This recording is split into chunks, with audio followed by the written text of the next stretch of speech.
মহিলা নবী কেন নাই? এই প্রশ্ন যিনি করেছেন তার কাছে আমার প্রশ্ন, আপনার মায়ের গর্ভে আপনি কেন এসেছেন? আপনার বাবার গর্ভে কেন আসেন নাই?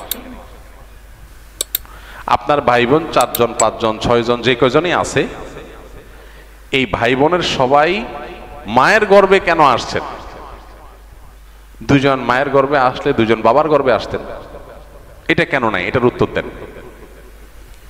আপনি নিশ্চয়ই বলবেন যে না, এটা তো বাবার গর্ভে আসার মতো না, এটা তো হয় না। মায়ের গর্ভে সন্তান আসে, বাবা লালন পালন করে, উপার্জন করে খাওয়ায়, বাকিটা মা দেখে।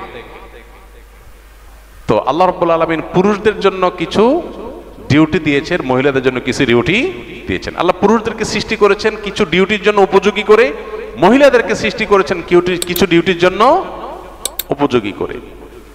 এখন যদি আপনি মহিলা থেকে পুরুষেরটা, পুরুষের থেকে মহিলারটা আশা করেন, তাহলে সেটা হবে বোকামি।